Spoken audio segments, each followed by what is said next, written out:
It's time for ROTD Weekend. I spend a lot of time on this show talking about ways to deal with life when you are a little bit busy. And so today I am sharing with you something that I am doing to cope with being so busy. It is not food related, but it is related to the show. So, beginning this week, I'm actually going to be cutting back the number of episodes I do of the Recipe of the Day podcast per week. It is going to be 3 instead of 7. They'll be on Tuesday and Thursday, regular recipe episodes. And then the Saturday interview will be happening as well. I will say I'm not yet sure how long I will be doing that for. It might just be a few months. It might be longer, but it was necessary because I was running out of time, you guys. You know, I've been talking a lot about this new project that I'm launching, hopefully in September. It might be end of September, early October, but this is the Cook for Two project that I've been hinting at, and it is just taking up a lot of my time, and I'm not able to do as much on this if I want to get that done, and I'm so excited about that. I'm going to tell you that once that launches, you will be getting more of me. So if you are one of my daily listeners, I see you. I know that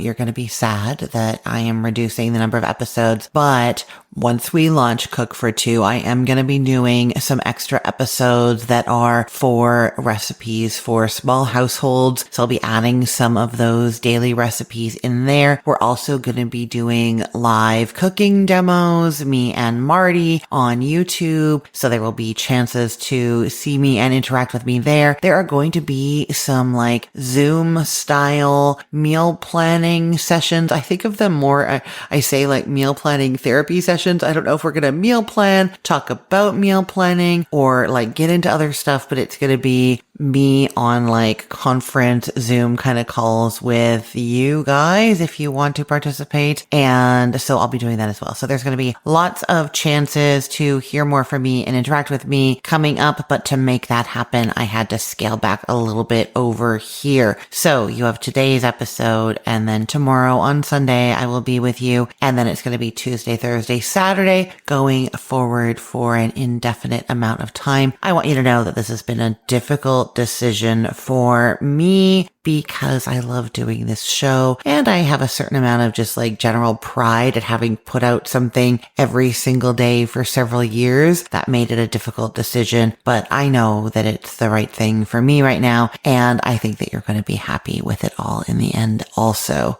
And now I will turn to my guest for the day, who is also very busy these days, but for a different reason. My lovely friend and amazing recipe developer, food blogger, Christina Jolam, moved her life over to Portugal and is now in the thick of it learning Portuguese. She is here to tell us a bit about that and about some delicious Portuguese cuisine. Let's hear from Christina Jolam of theweekdaypescatarian.com.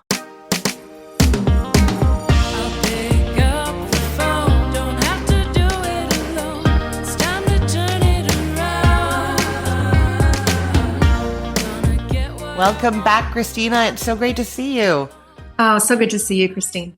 So I know that you've been living in Portugal for a while now. How long has it been?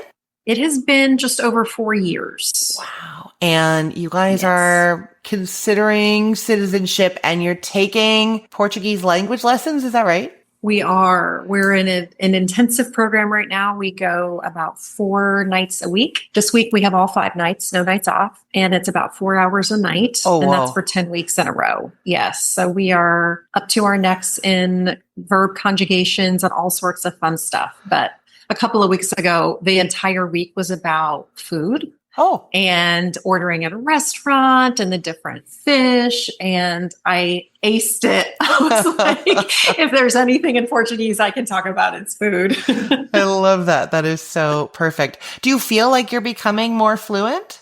Fluent is, I think, fluency is a little ways off for us. My husband already speaks 6 languages, so for him, I think it's a little bit simpler. For me, I just have the one, Christine, English, and so it's kind of feels like it's exercising parts of my brain that I've just never used before. But as much as anything, I think it's a confidence game. Like you really need to know the grammar and the sentence structure and all of that. But a lot of it is just when you're in front of somebody, putting the words together and going for it when you're not completely sure. Because where we live in Portugal, most people are fluent English speakers. And so you don't have to speak Portuguese. So if you start speaking Portuguese and you stumble, you can easily say, fala English, meaning do you speak English? And if they do, they'll just jump in and save you. But for me, it's a little bit of that, like, can I stick with the discomfort and just keep trying another minute longer? It's so true. And sometimes it's the confidence that matters so much. In my experience, I speak French, not as fluently as I used to, but I notice that like I'm very good in, for instance, like a retail situation. I know exactly what to do there, especially when I was like in Quebec recently, in Montreal. People don't really realize that I'm not very fluent. And then that's the confidence. I know I'm good. I'm just talking and we're fine. But as soon as I start to falter and hesitate, that's when they'll switch to English, because of course most of them are fluent in that. And I don't even have to ask for it. Yeah. I don't even have to ask, like, do you speak English? They just do it. And then that's not very great for the confidence either. But if staying confident really, really helps. I hear that totally. Well, that's exciting. Do you feel like a little more connected to living there, knowing more of the language? Is it helping with any of that?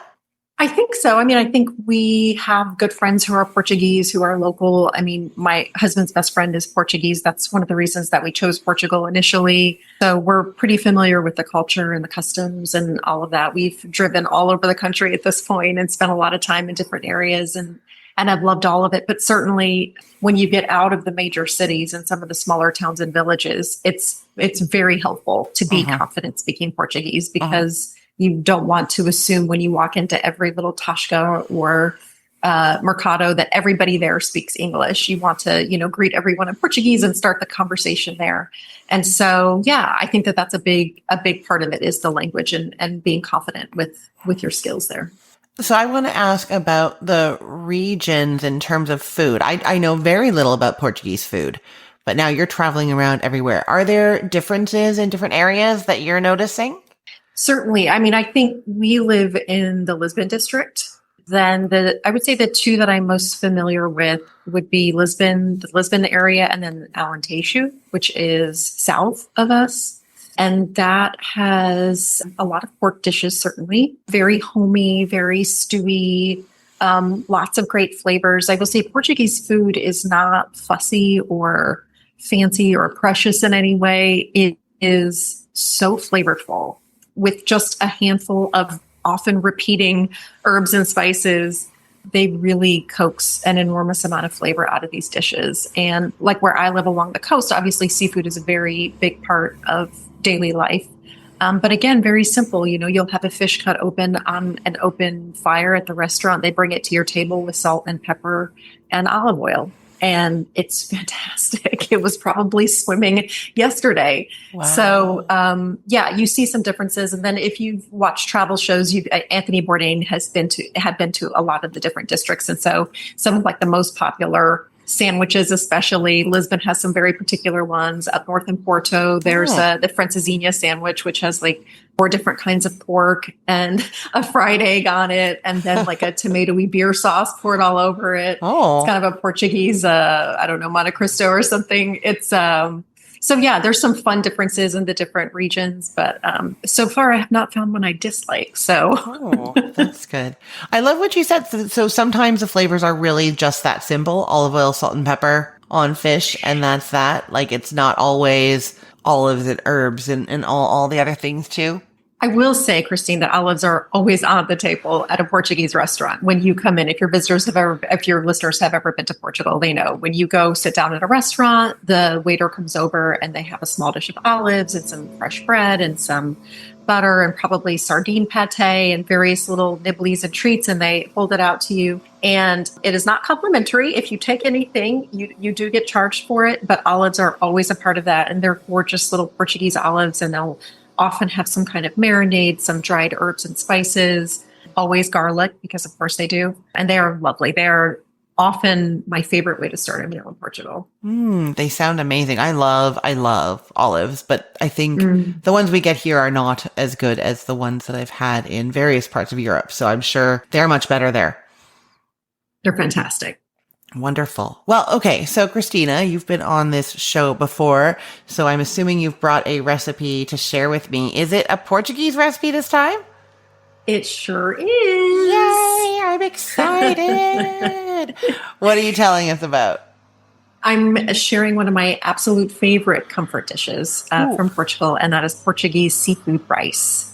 It's this gorgeous kind of one-pot dish where rice slowly absorbs all these incredible flavors from wine and tomatoes and garlic and really whatever seafood you choose. I think of it as kind of a rustic cousin to paella over in Spain, but with its own Portuguese soul. So very different, but kind of for our listeners who are not familiar with Portuguese seafood rice, that's kind of what it feels like. So there's a lot of variations of this. So you'll have if you come to Portugal, you'll see on the menu like arroz de marisco, which is the Portuguese rice, that flavorful tomato broth, and then shellfish. So it might be shrimp, it could be clams, all kinds of deliciousness. Arroz de lagosta is going to be lobster rice. So they'll chop up the whole lobster and put it in there. And then my personal favorite, and the one we're talking about today, is called arroz de tamboril, which is made with monkfish, which I think is a type of fish that's gaining some popularity in the U.S. I mean, when Costco starts carrying it, you know that it's hitting some peak popularity there. Yeah. So the first word that you're saying in these dishes is, I think, the Portuguese word for rice, probably? Correct. Yes. And how do you spell it? Arroz.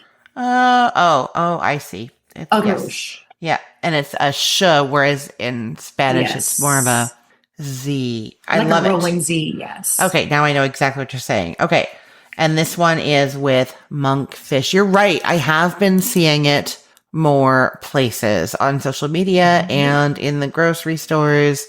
I wonder why. Do you have any theories on why monkfish is becoming popular? I like to think it's because so many people from the U.S. have visited Portugal, and it is wildly popular. It's just been a part, I think, of staple cooking here for so many years. And so if you come here, there's no way you've eaten in any restaurants and not seen it on a menu or had a waiter describe it to you. So that's what I like to think, Christine, but I have no scientific evidence of that. And is it a white fish?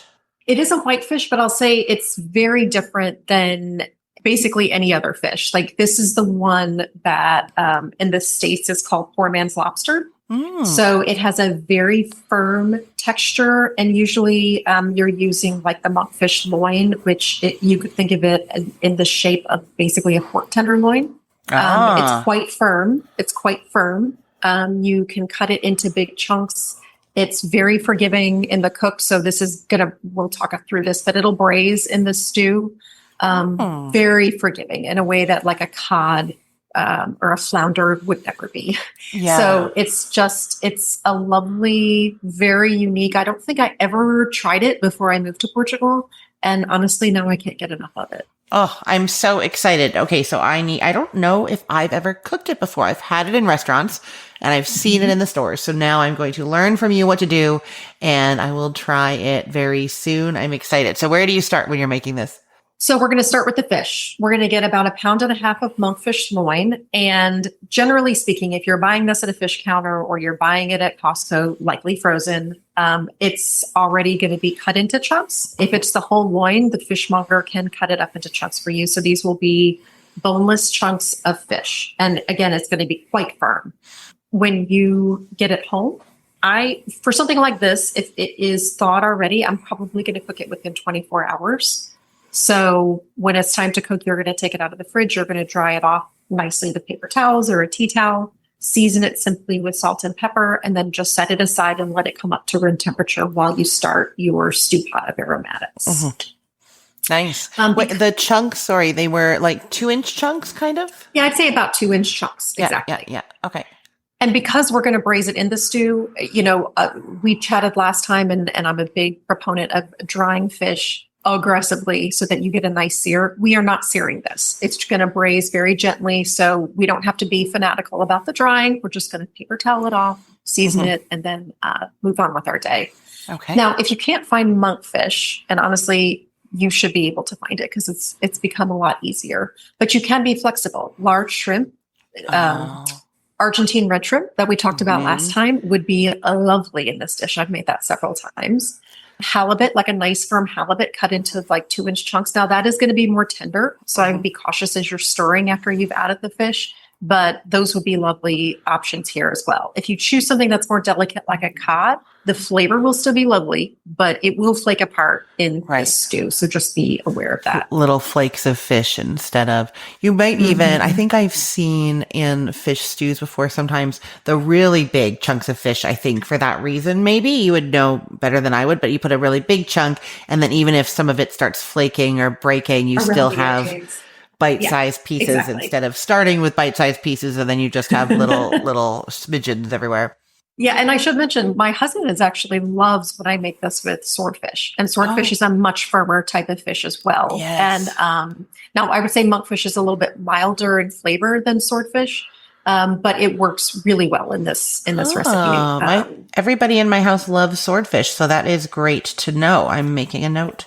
It's a good option for sure. Great. So our next step is just to build our flavor base. So you're going to heat up a large Dutch oven or some kind of a heavy bottomed pot over medium heat. You're going to add both olive oil and butter, about 2 tablespoons of each. Once that's kind of melted and shimmering, we add our aromatics. So we're going to do about a cup of diced onion and a half a cup each of red bell pepper, green bell pepper, and then a pint of cherry tomatoes. And per the usual, we are not going to be shy with the garlic. We're going to go with 8 cloves. Whoa! But follow your heart.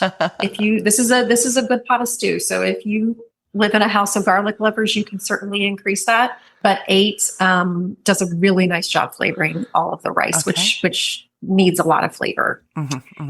So once that is, so a tip here is that I do seed the cherry tomatoes because I want the flavor without too much liquid. So I basically just slice them in half and then kind of scoop out the inside seeds with my thumb. You don't have to be fancy about it.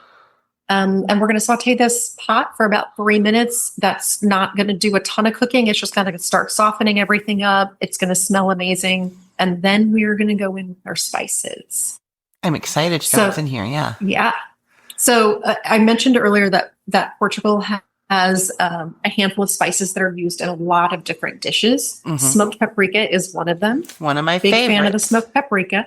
So I would call that the star of this dish. And we're going to go with about a tablespoon and a half, which a tablespoon and a half of smoked paprika is probably the most I've ever used in a recipe. Yeah, that's but intense. It needs it. Yeah, like it's a big pot of rice, so we're going in heavy with that.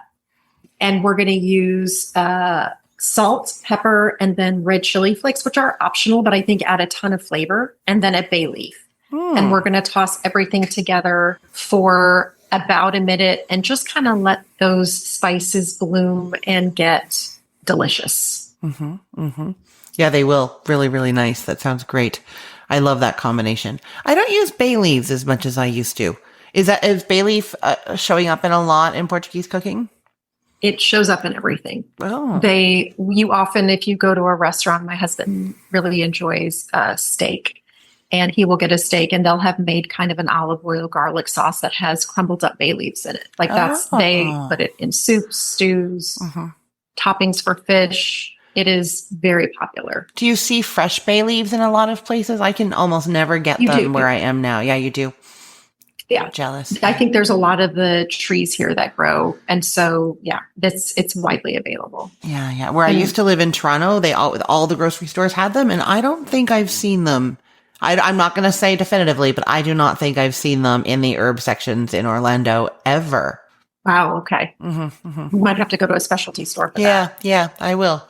I miss them. So we're going to bloom the spices for about a minute in the pot, and then we're going to start our rice. So I like to do kind of a short grain rice here in Portugal, but kind of local rice that we always use is called Carolina rice.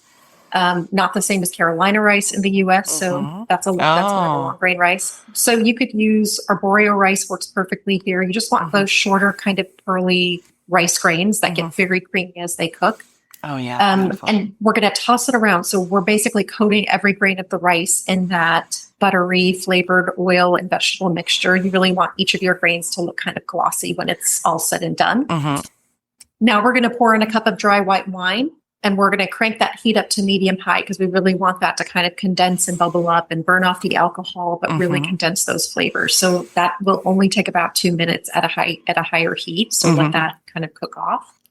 Now, if you prefer not to cook with wine, you can certainly add maybe a half a cup of extra stock. We'll add more stock in a little bit, but half a cup of extra, and then a couple of tablespoons of lemon juice will add that acidity that you really need to balance out all the richness of the flavors here.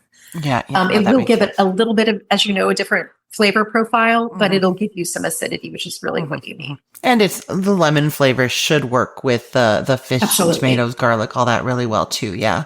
Absolutely. And I love I love serving this with a wedge of lemon also because you can squeeze it over the fish to kind of cut any richness there. So yeah, it makes a ton of sense. Perfect. Then we're about to our first big intermission. We're going to add 2.5 cups of seafood stock and bring it up to a rolling boil, and then cover your pot just like you would if you were making rice. Drop it to a low simmer and cook it for about 20 minutes. And here's where, we really, just like when you're cooking regular rice, you really don't want to be lifting the lid and letting the steam escape because you really want that flavor to stay condensed. Now, if you don't have seafood stock, which I know is a little bit harder to find in the US, you can use chicken stock here or veggie stock. I would stay away from beef stock. Is going to have a pretty strong flavor. It's going to take us in a different direction. So I would stick with chicken or veggie. I also just did a seafood stock recipe on my blog, Weekday Pescatarian. So just using your regular shrimp shells that you took off your shrimp. So if you want to make it from scratch and it takes about an hour, take a look at that recipe and the flavor will be incredible. That's a great idea. I mean, I save my shrimp shells and forget to make stock from them quite often, but do it every now and then. Have you tried this with like the bottled clam juice? That's very easy to get in the United States. I have not tried it, but I think that's a great option. I think that may be a little bit more oceanic forward flavor. So maybe I would use half clam juice and half veggie stock or chicken stock. Yes, I think that's a great substitute. Perfect. Love it. I think that's it's interesting because here in Portugal, any even tiny grocery stores you go into will have seafood stock cubes, just like you can get. Oh, wow. Chicken, veggie, beef. They'll have mushroom cubes. Yeah. It's crazy what's available just with a kind of a different diet. But yeah, I know in the States it can be very, very difficult to get. Which is why I developed the shrimp stock. It's brilliant. It's so funny because now I've lived in, several cities, but also lived in England and have spent a little chunk of time in Belgium. That was 1 month, but shopping and cooking. And when you shop and cook in a different place, it is crazy how hard it is to find the things you're used to using and then how you have to adapt for the ingredients that you want to use. And then all the things that you find that you've never seen before or used before or cooked with that you're also like grabbing to experiment with. It's just like a whole different world when you go into a market, grocery store in a different place. It's crazy. Such an adventure. It really, when we travel, it is my favorite thing to do, to just walk down the aisles of these grocery stores and be like, oh my gosh, like every day they have this. It's so much fun. But yeah, it does present a little bit of a challenge because I develop recipes and most of my readers are US based. Right. And so trying to make sure that I'm replicating the ingredients and the flavors that they have access to presents a little bit of a layer of challenge, but it's so much fun. So yeah. So the seafood stock is important here. If you can, if you can't, Christine makes a great point. Half clam juice, half chicken or veggie stock, I think would be delightful. Perfect. Okay. So now that rice is simmering for 20 minutes in there, and then what happens? So now the magic. So we're going to take off the lid, give it just a quick stir. You've got 1 cup of stock left. So we're going to add that last cup of stock and the zest of 1 lemon. And then we're going to add our beautiful seasoned monkfish chunks right there on top of the rice. We're going to cover the pot again and cook it for 10 minutes. So you're not stirring them in. You stir it first and then you put them on top and put the lid. I might just use the spoon to kind of dip them under the sauce that's left. So I'm not going to push them into the rice, but I may just make sure they're a little bit covered with the sauce. That makes sense. So they're kind of into a braising scenario. Love it. So yeah, we're going to cover it and cook it for about 10 minutes. And depending on how high, I will say that I have a gas stove that runs a little bit hotter than it should. So if you have an electric or induction heat or something that runs maybe a little bit cooler or normal temperature, you may be looking at 12 to 14 minutes here. But again, Monkfish is extremely forgiving. So you'll know that it's done when you, well, first of all, the temperature will be 135 to 140, as it should be. That's your temping if you're temping the fish. But you can just poke into the fish and pull it out and cut it open. It'll be completely opaque all the way through. You won't have any kind of pink or see-through at all to the fish. And it should not, it will not ever fall apart. So if you're waiting for it to flake apart, you will be waiting a long time, because that's not what monkfish does. It's going to stay firm and together in the same way that a lobster tail wouldn't flake apart. Right. So that is how you know that it's cooked.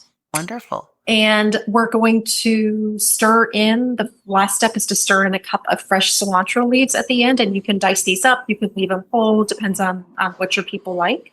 But cilantro is another big flavor note throughout Portugal. And the cilantro combined with the garlic and the smoked paprika, it's kind of like the flavor trifecta here. And it adds lovely flavor. If you are in a household with someone who does not like cilantro, as my sister does not, you can use fresh diced chives. You could do flat leaf parsley. You've got some other options there, but I wouldn't go into basil or tarragon or something that's strong. I would stick with something that's a little bit more neutral for that herb. But it does add a lot of freshness. I've done sometimes, although you already had lemon zest in there, I was going to say I've done as cilantro substitutes the flat leaf parsley with a little bit of lime juice or lime zest to try and get that, the fresh almost herby flavor from the parsley, and then that very acidity clever. Or something from the cilantro.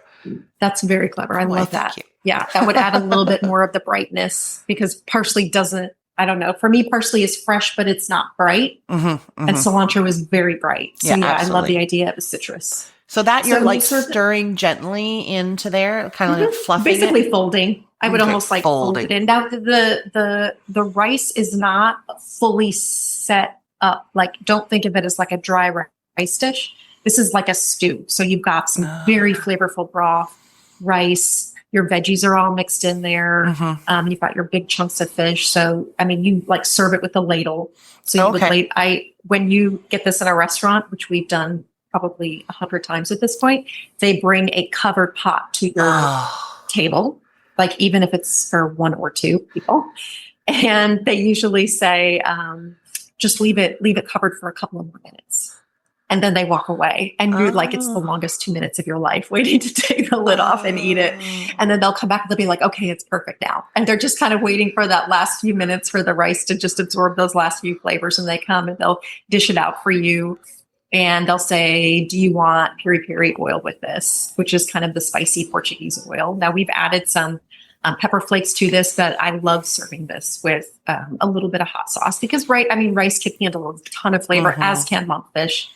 And so for folks who like a little bit of heat, though not, I would say traditionally Portuguese, I think they've adapted that to all of the tourists who come here. But it is lovely. So whether it's peri-peri or just your favorite table hot sauce, I would have that served here. Wedges of lemon. And of course, you really need a crusty bread. And I know that's carb on carb with the rice and the bread, but the broth just requires some fresh, hot, crusty bread to go along with this. Yes. I can see that. It's necessary, and we will just pretend it's not happening as we dive in, right? What? No, there's no rice in here.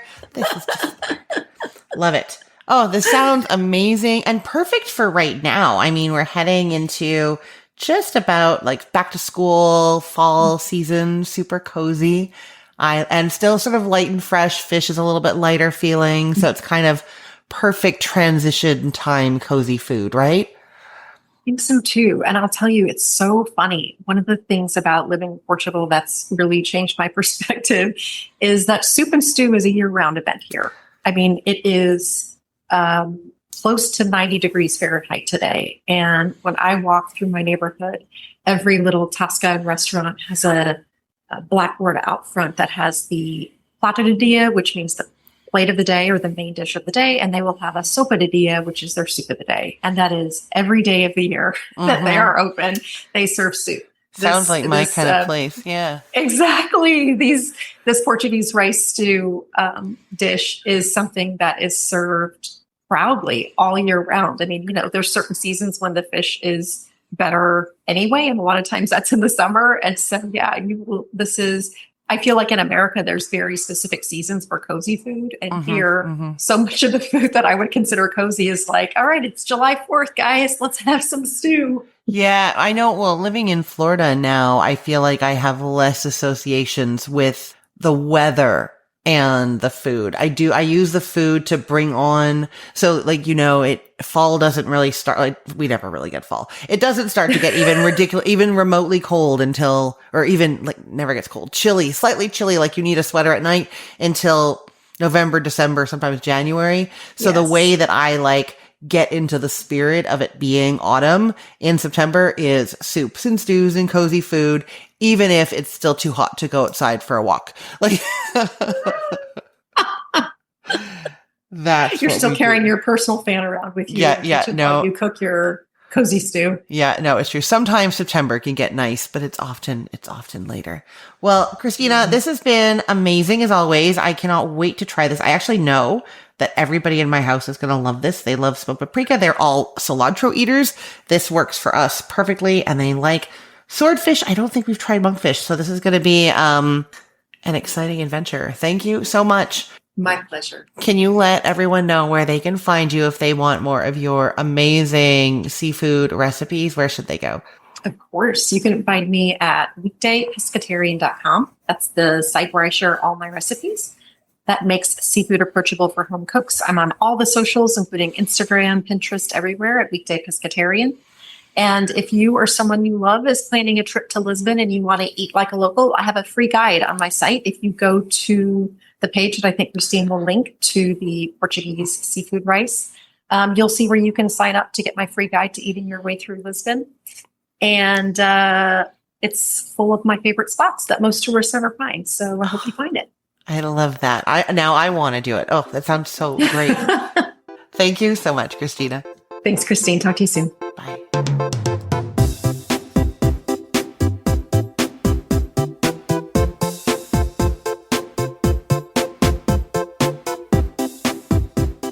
I am so excited about this dish. Thank you, Christina. The cilantro, the smoked paprika, the piri-piri oil. I know it's going to be incredible. Everybody go and find this recipe. I've put the link in the show notes, or go to weekdaypescatarian.com and find it there, and make sure you are following Christina on Instagram, weekday_pescatarian_. You'll find her there. She is lovely and her recipes are so beautiful and delicious. I can't wait for you to try them all. So this part of the show is when I usually am telling you what I am working on, and it is usually recipes that you will be seeing coming out on Cook the Story and the Cookful in the weeks or months ahead. And that is not going to change. I've just reduced a little bit of the number that I'm working on for those websites as I start working on recipes for Cook for Two. So now I'm going to be telling you about recipes that are going on that location as well. So what am I doing this week? I can't remember if I've told you about the first test of the broccoli cheddar pickle dip yet, but oh my God, this dip is insane. The inspiration for it came from me kind of riffing on that spinach artichoke parmesan dip, the hot dip. And I was thinking about something like vegetable-y like spinach and something briny like artichokes and like cheese. And somewhere along the line ended up at cheddar and broccoli and dill pickles. And it is so seriously good. You can make it warm. You can make it cold. I like it better cold, but you're going to have to try both to decide. Anyhow, that recipe is done, and I am just doing the video and the photos for that this week. And I am working on 2 recipes that are for 2 people or for small households. One is a recipe that I am calling pancakes for dinner.